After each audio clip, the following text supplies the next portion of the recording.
Dok, untuk calon praja pria kan tinggi badannya 160 cm, Dok. Kira-kira berat badan ideal biar bisa dapat IMT yang normal itu berapa, Dok?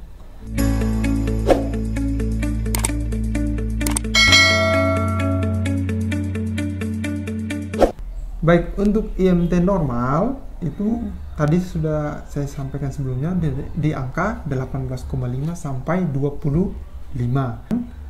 Kalau teman-teman punya tinggi badan 160 cm, biasanya idealnya itu 90% dari 160 cm kurang 100. Jadi 60 dikali 90% ya sekitar 54 kilo. Jadi kalau teman-teman punya tinggi badan 160 dan berat badannya di angka 54 kilo, itu kemungkinan besar masuk di dalam kategori normal. Teman-teman bisa hitung sendiri berat badan itu, terus teman-teman masukkan ke dalam rumus IMT tadi. Berat badan dibagi tinggi badan pangkat 2 dalam meter ya teman-teman. Jadi misalkan kita contoh langsung ya. Jadi misalkan, tunggu saya ambil kalkulator. Tinggi badan teman-teman adalah 160 cm. Berarti 160 itu 1,6 dalam meter ya, kali 1,6. Nah, 2,56. Nah, berat badan idealnya tadi saya bilang 54 toh? 54 bagi 2,56. Nah, teman-teman bisa lihat 21,09. 21 itu ada di range normal 18,5 sampai 25. Jadi teman-teman bisa 54, 55, 56, saya pikir itu masih di batas normal. Jadi teman-teman kalau berat badannya naik lagi, tinggal dibagi aja. Misalkan teman-teman ternyata 160, berat badannya 60 juga, bisa kita hitung 60 bagi 2,56. 2,56 itu tinggi badan tadi ya teman-teman. Nah, 23. Jadi dengan tinggi badan 160 cm, berat badan teman-teman 60 pun itu masih normal. Jadi 54 sampai 60 juga masih normal. Jadi teman-teman jaga agar berat badan di sekitar itu.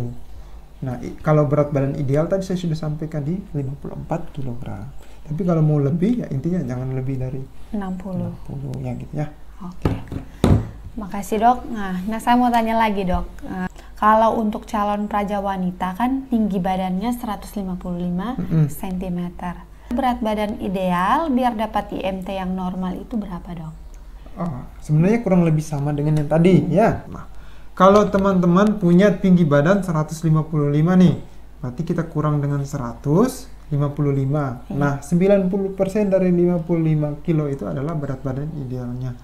Jadi kita kali 90%, berat badannya 49,5. Jadi kalau 49,5 itu ideal nih. 1,55 kali 1,55. Nah, 2,40 ya. 2,40. Kita berat badan ideal tadi 49,5 dibagi 2,40. IMT-nya normal 20,6. Berarti normal. Jadi idealnya dia itu 49,5 sampai 50 kilo ya sudah cukup itu. Kira-kira maksimal berat badan ideal untuk tinggi badan 155 cm itu berapa, Dok? Nah, supaya tidak lari lewat dari IMT-nya di atas 25, misalkan dia 155 ya sudah kita kasih kayak tadi 160, 60 masih bisa nih. 55 kita coba teman-teman kita bagi ya. 2,40. 55 kilo pun masih masuk di range normal. Ini 22,9, hampir 23.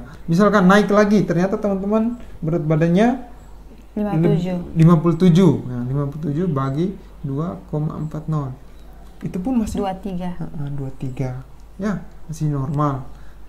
58 bagi 2,40. Ya, usahakan jangan sampai di atas itu 58 ya. Karena sudah 24,1. Takutnya 59 sudah hampir 25 gitu kan, batasnya di bawah 25 apa? Jadi untuk calon praja wanita yang memiliki tinggi badan 155 cm, berat badan idealnya bisa dari kisaran 49 kg sampai dengan 58 kg. Bisa diatur di antara itu. Oke, Dok. Oke dok, terima kasih atas tipsnya yang sudah dokter berikan untuk mengukur berat badan ideal biar bisa dapat IMT normal. Oke teman-teman, jangan lupa like, komen, dan subscribe channel ini. Silakan share buat teman-teman yang sementara mengikuti tes IPDN. Buat teman-teman yang sementara mengikuti tes IPDN, saya doakan kita satu alma mater tahun ini. Amin, amin, amin. Selanjutnya yaitu tensi. Dinyatakan memenuhi syarat bila tensinya tidak kurang dari 90/60 mmHg dan tidak lebih dari 140/90 mmHg. Boleh dijelaskan dok? Baik, jadi kenapa syaratnya 90/60 tidak boleh kurang ataukah tidak boleh lebih dari 140/90? Itu karena di tekanan darah itu ada yang namanya tekanan darah rendah, tekanan darah tinggi, dan range normalnya itu tadi teman-teman sudah lihat sendiri di atas 90 sampai 140 dan diastolnya 60 sampai 90. Dikatakan tinggi tekanan darah kalau teman-teman punya tensi di atas 140. Nah, itu sudah punya penyakit namanya hipertensi. Kalau di bawah 90/60 itu teman-teman punya namanya hipotensi, tekanan darah rendah. Jadi itulah kenapa tuntutan dari IPDN angkanya segini, karena ini angkanya angka range normalnya gitu. Dok, kira-kira untuk mendapatkan tensi yang bagus itu saran dari dokter itu apa dok? Untuk saran sih, untuk tensi yang baik, untuk usia-usia mau tes itu sebenarnya rata-rata tensi kita itu bagus, karena orang dengan darah tinggi misalnya itu paling sering di usia di atas 35 sampai 40 tahun baru mulai darah tinggi. Jadi harusnya tuh teman-teman punya tensi itu normal. Yang paling sering terjadi adalah tensinya turun, drop. Itu karena apa? Kurang istirahat. Saran saya sih, teman-teman mau tes, sebaiknya teman-teman beristirahat dengan baik. Istirahat cukup. Jangan sampai bergadang, olahraga yang cukup, teratur, tidak sampai yang terlalu berat juga. Sehingga tensi kita itu bagus saat melakukan pemeriksaan gitu. Terus ada tips satu yang penting. Pada saat teman-teman mau dilakukan pemeriksaan itu di depan meja pemeriksaan, teman-teman harus pastikan bahwa teman-teman tadi itu sudah beristirahat sekitar 15 menit itu teman-teman tenang duduk. Karena kalau teman-teman aktivitas, misalkan dari depan ke tempat pemeriksaan itu teman-teman terlambat harus lari-lari sampai di meja pemeriksaan, ketika diperiksa itu tensinya bisa naik. Ya. Jadi waktu mau diperiksa teman-teman beristirahat dulu sekitar 10 sampai 15 menit baru lakukan tensi darah. Itu pasti hasilnya bagus. Hasilnya benar-benar sesuai dengan tensi kita yang sebenarnya. Oh, begitu dok. Terima kasih dok atas tips yang diberikan. Tadi dijelaskan bahwa sebagai calon praja kita harus beristirahat yang cukup, olahraga yang teratur. Selanjutnya nadi, dinyatakan memenuhi syarat bila denyut nadinya antara 50 sampai 100 kali per menit. Nah dok, boleh dijelaskan dok mengenai ini?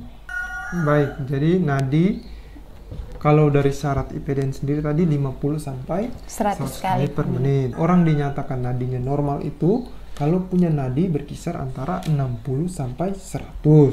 Di atas 100 itu kita bilang nadi cepat atau takikardi. Kalau di bawah 60 itu dinyatakan bradikardi. Jadi saran saya sih teman-teman harus menjaga nadi teman-teman di 60 sampai 100.